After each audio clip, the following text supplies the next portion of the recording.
May isang tanong ako para sa'yo. Paano kung sabihin ko sa'yo na ngayon ay meron ng isang legal na paraan para sa ating mga Pilipino kung saan magagawa mong kumita ng extra income gamit ang internet kahit nasa bahay ka lang? Interesado ka bang malaman kung paano to?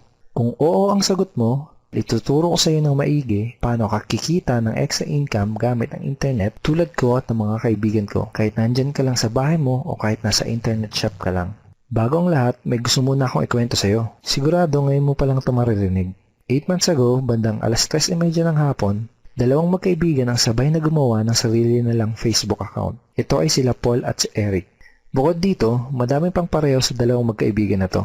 Pareho sila ng eskwelahang pinanggalingan, pareho sila ng kurso natapos, pareho silang pamilyado na. Pareho silang empleyado nagtatrabaho ng walang oras araw-araw, parehong nakikipagsiksikan sa MRT pagpapasok ng trabaho, parehong sumasahod kada kinsenas katapusan, parehong nagbabayad ng mga utang pagkasahod, at pareho din silang gustong makaahon sa hirap ng buhay.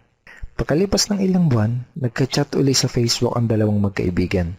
Si Paul ganun pa din. Araw-araw pa din siyang stress sa pagtatrabaho ng walang oras araw-araw. Madalas pa siyang mag-overtime kaya wala na siyang oras sa pamilya niya. Balak niya na ding mag-abroad dahil kulang na kulang ang kinikita niya para sa kanyang pamilya.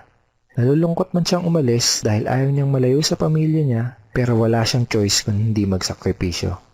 Si Eric naman, kaka-resign lang. Di na daw niya kailangan ng trabaho. Kumikita na kasi siya ng malaki kahit nasa bahay lang siya kasama ang mag-ina niya. Malaki na din daw ang perang naipon niya sa bangko.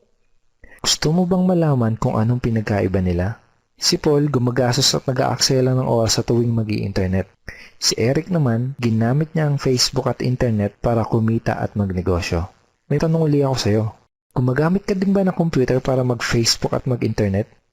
Kung gusto mo din malaman kung paano mapagkakakitaan ng oras na ginugugol mo sa pag-i-internet, Ang kailangan mo lang gawin ay fill upan ang form na nasa ibaba.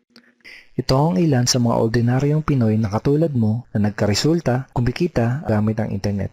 Lenton Montejo from Davao City, Philippines.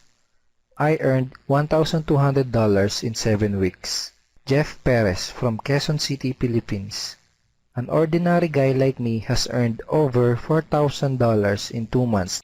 Ivy Amor Dahino from Bangkok, Thailand. Highly recommended opportunity. I've just mentioned this to my friends. Kiko Javier from Davao, Philippines.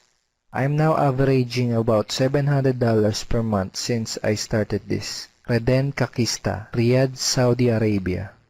I earned $6,460 using internet only. I'm here in the Middle East working and I'm even earning more than my salary here.